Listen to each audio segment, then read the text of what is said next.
Universidad Nacional Abierta y a Distancia UNAD. Cátedra de Derecho Internacional Público. Fase 5. De aplicación teórico-práctica. Estudiante Juan Vicente Rodríguez Moreno. Esta es la tabla de contenido. En el presente podcast analizaremos cómo funciona la responsabilidad internacional del Estado cuando la actuación de sus agentes genera un conflicto entre dos países.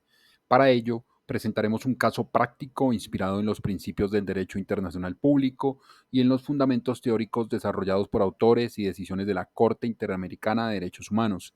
A partir de este caso, propondremos dos soluciones, una por vía política y otra por vía jurídica, explicando su pertinencia y sus implicaciones para el orden internacional.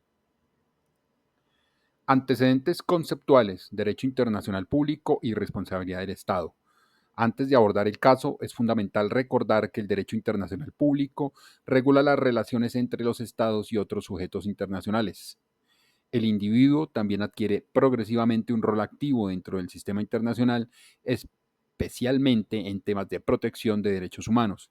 Asimismo, la responsabilidad internacional del Estado surge cuando una conducta atribuible a sus agentes o a particulares que actúan con la aprobación del Estado, como explica Muñoz y Mosquera 2021, vulnera una obligación jurídica internacional. Esta responsabilidad puede originarse en violaciones al derecho internacional de los derechos humanos, al derecho internacional humanitario o a otras normas internacionales aplicables, como muestran los análisis de Ledesma y de Torres. Presentación del caso práctico denominado Aguas del Norte. Los estados de Montelivia y Roviria comparten un río fronterizo llamado Río Claro, regulado por un tratado bilateral de uso sostenible de recursos hídricos denominado Tratado de Río Bravo. En 2024, Montelivia autorizó a una empresa estatal, la Corporación Minera del Norte, a expandir una explotación extractiva cercana al río. Durante esta expansión, agentes de la Policía Ambiental de Montelivia permitieron y facilitaron operaciones indebidas que resultaron en el vertimiento de desechos tóxicos, afectando directamente la parte del río que abastece a las comunidades de Roviria e incluso algunas comunidades de Montelivia, por lo cual fueron afectados los derechos a la vida y a la salud y el bienestar de dichas comunidades. El gobierno de Roviria presentó protestas diplomáticas y solicitó información técnica, pero Montelivia negó su responsabilidad, alegando que la contaminación había sido causada por empresas privadas no controladas por el Estado. Sin embargo, investigaciones independientes mostraron que agentes estatales de Montelivia no solo participaron en la supervisión de la actividad minera, sino que omitieron deliberadamente aplicar normas internas y binacionales de protección ambiental. El daño ambiental provocó escasez de agua, afectación a la salud pública y la suspensión temporal de actividades agrícolas en Roviria. Análisis jurídico de la responsabilidad internacional. Para determinar la responsabilidad internacional de Montelivia debemos analizar dos elementos: atribución y violación de obligaciones internacionales. En cuanto a la atribución, la conducta es imputable al Estado, porque aunque fue realizada de forma directa por un particular, dicha actuación fue desplegada con el beneplácito de agentes estatales, como lo es la Policía Ambiental y las autoridades de supervisión minera, quienes en ejercicio de sus funciones omitieron cumplir con sus deberes. Según la doctrina, como señalan Ledesma y Muñoz y Mosquera, incluso la omisión de control pueden comprometer la responsabilidad cuando el Estado, a través de sus agentes, permite o facilita actuaciones por parte de particulares, las cuales lesionan el derecho internacional, como en el presente caso, en el cual fueron flagrantemente violados los derechos determinados en la Declaración Universal de los Derechos Humanos a la vida, artículo 3, y a la salud y el bienestar, artículo 25.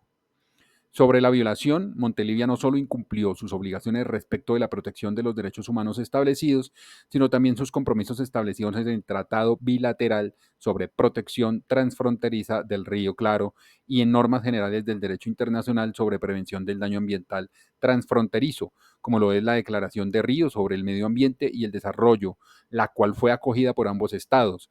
Además, que el tratado firmado cumple con lo dispuesto en la parte 2, celebración y entrada en vigor de los tratados, de la Convención de Viena sobre el Derecho de los Tratados. Este principio es reconocido como obligación de comportamiento que exige adoptar medidas apropiadas para evitar la violación de los derechos humanos, especialmente cuando existe riesgo significativo sobre una fuente hídrica de tanta importancia. Además, siguiendo la lógica de la Corte Interamericana en casos como el del colectivo de abogados José Álvarez Restrepo, la falta de debida diligencia estatal puede constituir una violación internacional que genera deber de reparación, dada la obligación positiva del Estado de adoptar todas las medidas necesarias para la efectiva protección de los derechos humanos y el respeto de los tratados internacionales. Propuesta de solución por mecanismo político.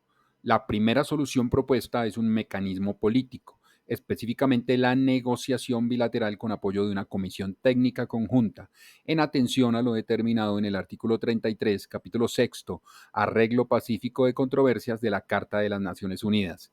Este mecanismo permite a Montelivia y Roviria, sin la intervención obligatoria de un tercero, elaborar un plan de acción para restaurar el ecosistema del río Claro, establecer protocolos de monitoreo permanente y acordar medidas de compensación para las comunidades afectadas.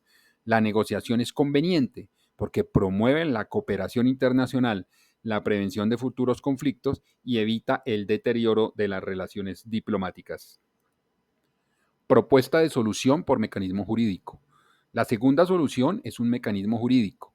El caso podría someterse a la Corte Internacional de Justicia, siempre que ambos estados hayan reconocido su jurisdicción. La Corte Internacional de Justicia podría determinar formalmente la responsabilidad de Montelivia, ordenando las medidas de reparación ambiental y estableciendo garantías de no repetición. También podría interpretar y delimitar las obligaciones del tratado sobre Río Claro, generando claridad hacia el futuro. Este mecanismo ofrece una solución vinculante, objetiva y fundada en el derecho internacional, aunque su ejecución puede ser más lenta y compleja que la solución política planteada. Como reflexión final, el caso Aguas del Norte evidencia cómo las acciones de agentes estatales pueden desencadenar la responsabilidad internacional y afectar gravemente a otro Estado. Comprender estas dinámicas permite analizar críticamente los mecanismos disponibles para resolver conflictos y fortalecer la gobernanza internacional. Este ejercicio demuestra que el derecho internacional público no solo regula las relaciones entre estados, sino que promueve la protección de bienes públicos esenciales y exige comportamientos responsables que garanticen la convivencia pacífica entre las naciones y el respeto de los derechos humanos de todos los individuos. Muchas gracias.